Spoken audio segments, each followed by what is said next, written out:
अस्सलाम वालेकुम दोस्तों। तो दोस्तों हमारा मॉड्यूल चल रहा है क्लोजिंग द सेल और टाइम मैनेजमेंट के ऊपर। पिछली वीडियो में मैंने आपको इंट्रोडक्शन दिया कि कैसे जो है वो सेल्स को क्लोज किया जा सकता है।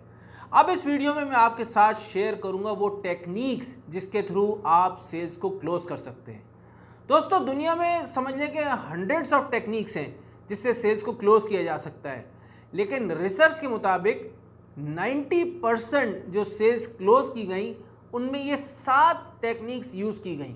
तो हम ये जो एक बड़ा समझ लें कि एक मेजॉरिटी ऑफ पोर्शन है 90%, हम इसको कवर करेंगे इंशाल्लाह और 60 टेक्निक्स के ऊपर बात करेंगे।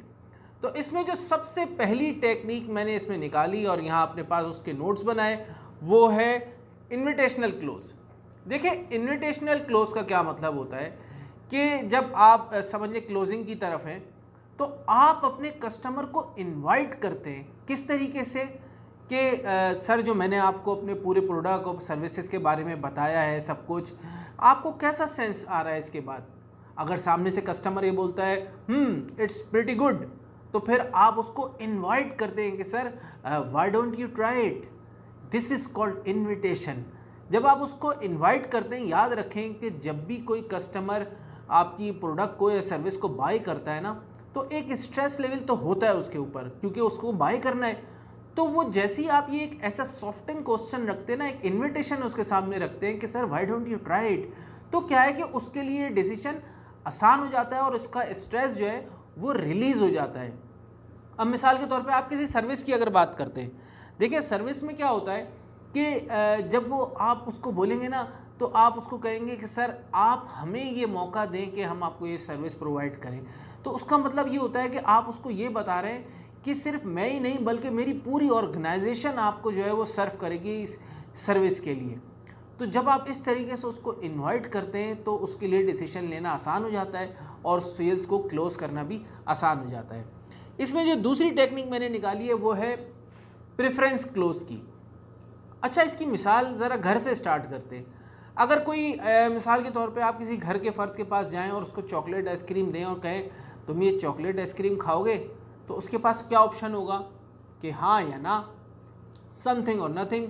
लेकिन अगर आप उसके पास 2 आइसक्रीम लेके जाएं और कहें कि तुम ये चॉकलेट आइसक्रीम खाओगे या मैंगो आइसक्रीम खाओगे, अब क्या होगा कि उसके पास 2 ऑप्शंस होंगे और वो उसकी जो सोच है वो उसके ना के ऊपर कम जाएगी बल्कि इसके ऊपर जाएगी कि यार मुझे इसमें से कौन सा चूज़ करना है। तो इसी तरीके से जब आप कोई प्रोडक्ट अपना सेल करते हैं, मिसाल के तौर पे मैं आपको कहूँ कि आप सेल्स स्किल का कोर्स करना पसंद करेंगे या नेगोशिएशन स्किल्स का, और दोनों ही आपके लिए मुफीद है, तो उसमें क्या है कि अब जो है वो कस्टमर चूज़ करने लगेगा कि यार मैं सेल्स का करूँ या नेगोशिएशन का करूँ, हालांकि दोनों ही मेरे लिए इंपॉर्टेंट है। अब इस सूरत में ये भी हो सकता है कि वो दोनों चूज़ कर ले और ये भी हो सकता है कि वो दोनों में से किसी एक के ऊपर जो है वो ध्यान देगा कि मुझे कौन सा चूज़ करना है, बनिस्बत इसके कि वो डायरेक्टली ना कह दे। तो प्रेफरेंस क्लोज कहते हैं कि आप उसको 2 ऑप्शंस देते हैं चूज़ करने के लिए, इसको अल्टरनेटिव भी कहा जाता है। अच्छा, अब इसमें जो है वो आपका नेक्स्ट जो है वो है डायरेक्टिव क्लोज। ये सबसे इम्पॉर्टेंट है क्योंकि रिसर्च के मुताबिक समझ लें कि 70% जो सेल्स क्लोज हुई हैं उसमें ये वाला ऑप्शन यूज़ किया जाता है। इस ऑप्शन में होता क्या है, इसमें सबसे पहले तो जो सबसे पहला वाला था ना इन्विटेशन क्लोज, बिल्कुल उसी तरीके से होता है कि आप उससे पूछते हैं कि आपको ये सेंस कर रहे हैं नहीं। अगर वो कहता है कि हाँ हाँ, तो आप कहते हैं कि भाई why don't you give a try. उसके बाद होता क्या है, आप उसको डायरेक्शन किस तरीके से देते हैं, मैं आपको मिसाल देता हूँ। आप उसको जैसे कि डायरेक्शन दें, ठीक है सर मेरे पास आपकी सारी इन्फॉर्मेशन है, अब मैं जो है ऑफिस जाकर आपकी तमाम चीज़ें बाकी पूरी करूँगा और इंशाल्लाह जुमरात तक आपको प्रोडक्ट डिलीवर हो जाएगा। आपने पूरी डायरेक्शन दे दी उसको कि ये ऐसे ऐसे होगा और हम आपके साथ अब इस तरीके से आपको प्रोडक्ट मिल जाएगा। तो ये जो डायरेक्शन जब आप देते हैं ना कस्टमर को, तो क्या है कि उसके सामने पूरी पिक्चर क्लियर हो जाती है। इसमें कुछ पॉइंट्स और है, मैं आपको बता देता हूँ। इसके देखें होता क्या है, इसमें एक प्लान ऑफ एक्शन आपके पास पहले से होता है और उस प्लान ऑफ एक्शन को आप डायरेक्ट करते हैं अपने कस्टमर के ऊपर, ठीक है। तो उसको जो चीज़ें क्लियर हो जाती हैं। अब होता क्या है कि अभी सेल हुई नहीं होती, लेकिन आप अजम्पशन बना लेते हैं, आप अज्यूम कर लेते हैं कि सेल हो गई है। यानी कि अभी उसने येस नहीं कहा आपको, लेकिन आपने उसको क्या कहा कि ठीक है सर, अब मैं आपकी इन्फॉर्मेशन के ऊपर काम करूँगा और ये करने के बाद कल तक आपको जो है डिलीवरी हो जाएगी। या जो है मिसाल के तौर पे आपने किसी से बात करी, आपने कहा ठीक है सर, अब ये जो है आप जैसे ही बैंक में स्लिप जमा कराएंगे और हमें व्हाट्सएप पर स्लिप की तस्वीर भेजेंगे तो कल तक इंशाअल्लाह आपकी आईडी पर ये कोर्स ऑन हो जाएगा। तो इसको कहते हैं डायरेक्टिव क्लोज। आपने खुद से एक प्लान ऑफ एक्शन बनाया है और वो आपने उसको समझाया और आपने डायरेक्ट किया कस्टमर को। This is very powerful technique. अच्छा, इसको अंग्रेज़ी में ये भी कहते हैं टॉकिंग पास द सेल, यानी कि अभी सेल हुई नहीं है उससे पहले से आपने जो है उसकी कंप्लीशन के लिए बात करना शुरू कर दी। इसमें जो नेक्स्ट है वो है ऑथराइजेशन क्लोज। ये थोड़ा सा माइंड से रिलेटेड है। इसमें देखिए होता क्या है कि जब भी आप कस्टमर को कहते हैं ना कि सर आपके साइन की ज़रूरत है इस पर, तो जब आप साइन का वर्ड यूज़ करते हैं ना तो हमेशा कस्टमर जो है वो सोच में पड़ जाता है, यार मैं पता नहीं कहाँ साइन कर रहा हूँ, कौन सा डॉक्यूमेंट है, इस पर साइन कर दूंगा पता नहीं क्या होगा, क्योंकि वैसे ही फॉर्म्स वगैरह इतने बड़े बड़े होते हैं कोई भी नहीं पढ़ता। तो वो क्या फिर आपको क्या कहेगा कि अच्छा ठीक है मैं चेक करके फिर आपको बताऊँगा, यानी कि उसको ये हो जाता है यार मैं पहले इसको घर ले जाऊँ, पढ़ूँ और फिर उसके बाद करूँ। लेकिन अगर आप सिर्फ इस वर्ड को चेंज कर दें ना साइन, और इसकी जगह आप बोलें सर आपकी ऑथराइजेशन की ज़रूरत है, तो ये ऑथराइजेशन जो वर्ड होता है ना, एक तो उसका बिल्कुल माइंडसेट चेंज कर देगा और वो समझेगा जैसे वो कोई चीज़ ऑथराइज कर रहा है, और उसके अलावा उसकी वो घबराहट जो साइन करने वाली थी वो ख़त्म हो जाएगी। तो ये ऑथराइजेशन क्लोज बड़ा इंपॉर्टेंट है। ये आज से बिल्कुल आप अपने जहन में बिठा लें कि आपने कस्टमर को ये नहीं कहना कि सर आपने यहाँ साइन करना है वहाँ साइन करना है, आपने कहना है सर आप यहाँ ऑथराइज कर दीजिए। ऑथराइज के वर्ड को यूज़ करना है। इसके बाद जो नेक्स्ट है वो है अल्टीमेट क्लोज। देखें ये बड़ा समझ लें कि इस पर आपने बड़ा ध्यान देना है। ध्यान किस तरीके से देना है कि होता क्या है कि बहुत सारे कस्टमर हमारे ऐसे होते हैं जो हमारी बहुत सारी एनर्जी वेस्ट करते हैं, टाइम वेस्ट करते हैं, और उसके अलावा जो है वो आप लगे रहते हैं उसके पीछे, कॉल कर रहे हैं, विजिट कर रहे हैं, उसको इन्फॉर्मेशन दे रहे हैं, और हर दफ़ा वो आपको कहता है कि ये वाली इन्फॉर्मेशन भी दो, वो वाली इन्फॉर्मेशन भी दो, और आप थक चुके होते हैं कि यार मैंने सब कुछ कर दिया है लेकिन इसका कोई रिजल्ट नहीं आ रहा। उस सूरत में आपने क्या करना है, आपने उसको कॉल करनी है या आप जो भी जिस तरह भी आपकी बात होती है, और आपने उसको कहना है कि मेरे पास एक बड़ी ज़बरदस्त नई चीज़ है आपको दिखाने के लिए, या एक न्यूज़ है आपको बताने के लिए, आप सर अपना प्लीज़ 3-4-5 मिनट निकालिए और मुझसे मुलाकात कर लीजिए। जब वो एग्री हो जाता है तो फिर उससे जो भी इंफॉर्मेशन आप अभी तक हासिल कर चुके हैं या जो बात भी डिस्कशन आपका हो चुका है उसकी बेसिस पर एक ऑफ़र तैयार करें या एक पेपर तैयार करें, और जब वो मिलने आए तो वो उसके साथ लेके बैठ जाएं टेबल पे और बोले सर अभी तक जो भी हमारी बातचीत हुई है, जो भी हमारा डिस्कशन हुआ है, ये उसका वो फाइनल पेपर है या ऑफ़र है। अब आप सर देखिए कि यह आपको एक्सेप्टेबल है या फिर नहीं, या और कोई इसमें आपको ऑब्जेक्शन है तो बताएं, तो ताकि जो है ये डील क्लोज हो। जब आप उसको इस सिचुएशन में ले आएंगे, इस पेपर पे ले आएंगे, तो फिर जो है उसका माइंड फ़ौरन ये होगा कि यार शायद ये this is the last try for me. तो अब वो डिसाइड करना उसके लिए समझ लें कि हाँ या ना वाली सिचुएशन होगी। और दोनों सूरतों में क्या है कि कम से कम आपका जो कैलेंडर है उससे ये कस्टमर हट जाएगा और आप अपना वक्त किसी दूसरे पोटेंशियल कस्टमर के ऊपर लगाना शुरू कर देंगे। इसको कहते हैं अल्टीमेट क्लोज।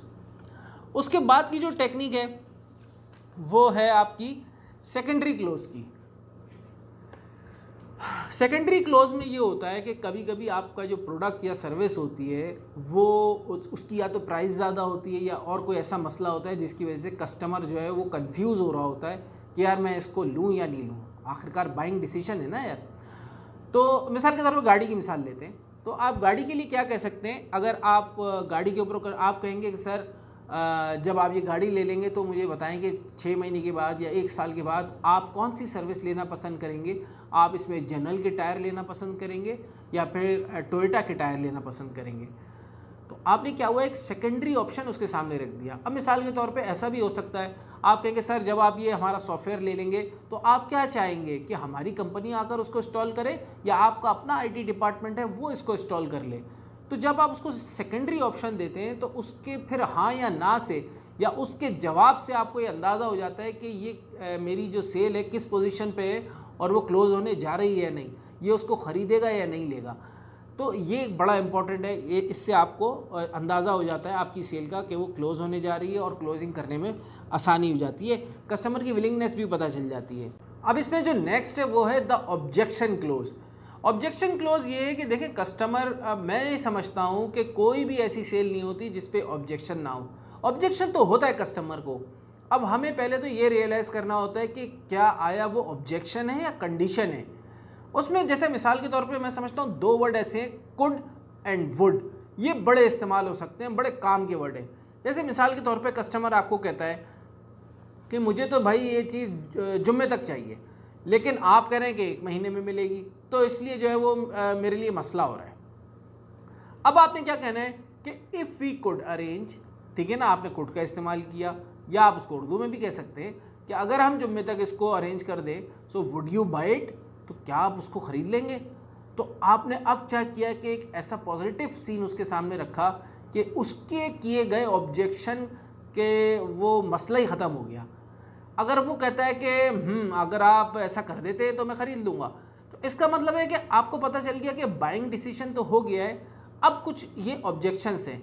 उसके लिए क्या है कि आप कह सकते हैं कि ठीक है, लेट मी चेक इट, या फिर मैं अपनी मैनेजमेंट से पूछूंगा, या आप कॉल करके ऑफिस में पता कर सकते हैं, और जो भी बेस्ट पॉसिबल है वो कर सकते हैं उसके लिए। अब मिसाल के तौर पे कंडीशन तो देखें इस तरीके से होती है, जैसे सामने कस्टमर ने कहा कि देखिए मेरी तो फाइनेंशियल सिचुएशन जो है वो ऐसी है ही नहीं, मैं इसको ख़रीद ही नहीं सकता। तो ये एक ऐसी कंडीशन है जिस पर फिर आप कुछ नहीं कर सकते, एक जेन्युइन कंडीशन है, तो वहाँ पे तो सेल ख़त्म हो जाएगी। तो ये आपको ऑब्जेक्शन को किस तरीके से कवर करना है, ये आपने कुड और वुड का यूज़ आप उसमें कर सकते हैं। तो दोस्तों इसमें जो आखिरी टेक्निक है वो है let me think over it, या मैं सोच के बताऊँगा। क्योंकि देखें ये बहुत होता है हम लोगों के साथ, कस्टमर सब कुछ हो जाने के बाद आखिर में कहता है अच्छा मैं सोच के बताऊँगा। देखिए यहाँ पे 50% चांसेस ये हैं कि जो है ना वो डील हो जाएगी, और 50% चांसेस ये है कि नहीं होगी। अब आपने उसको डील कैसे करना है कि जैसे ही कस्टमर इस तरह की बात करता है, आपने कहना है कि बिल्कुल ये एक बाइंग डिसीजन है, तो आपको ज़रूर इस पर सोचना चाहिए, और अब आराम से इसमें आप अपना टाइम लीजिए, और उसके बाद जो है आप इसका डिसीजन लें। अब आपने सबसे पहले तो अपना ब्रीफ केस और चीज़ें साइड में कर देनी है, ताकि वो स्ट्रेस उसके जहन से हट जाए। क्योंकि अभी उसके ऊपर एक स्ट्रेस है कि यार पता नहीं, मैं सेल्स पर्सन बैठा है, मैं मना कर दूंगा क्या होगा, इसलिए उसने कह दिया कि मैं सोच के बताऊंगा। आपने चीज़ों को साइड में करके ना बातों को दूसरी तरफ लेके जाना है, ताकि उसकी स्ट्रेस इस वक्त हट जाए कि मुझे बाय करना है या नहीं। और जब स्ट्रेस वो ख़त्म हो जाए उसके बाद आपने ये बात करनी है, क्या मैं जान सकता हूँ कि कोई प्राइस की वजह है। अगर वो कहता है येस, तो फिर आप उसको दूसरे प्लान दे सकते हैं, इंस्टॉलमेंट के, क्रेडिट कार्ड के। अगर वो कहता है कि नहीं प्राइस का मसला नहीं है, दूसरी चीज़ें, तो फिर आप उससे आराम से पूछ सकते हैं कि सर अगर आप चाहें तो मुझसे शेयर कीजिए, मैं आपको जो है जो भी आपका ऑब्जेक्शन समझ लें, वापस आप ऑब्जेक्शन पे आ गए, ऑब्जेक्शन है तो उसके ऊपर मैं आपको और डिफ़ाइन कर सकता हूँ, या फिर बता सकता हूँ कि हम उसके लिए और क्या कर सकते हैं। तो दोस्तों ये 7 वो टेक्निक्स थी जो कि पूरी दुनिया में टॉप 10 सेल्स पर्सन यूज़ करते हैं, और ये 90% जो सेल्स क्लोज होती हैं ये उसको कवर करती हैं। तो इन टेक्निक्स को आप अपने केसेस के ऊपर अप्लाई करके देखें, और फिर आप देखेंगे कि रिजल्ट्स किस तरीके से चेंज हो जाएंगे।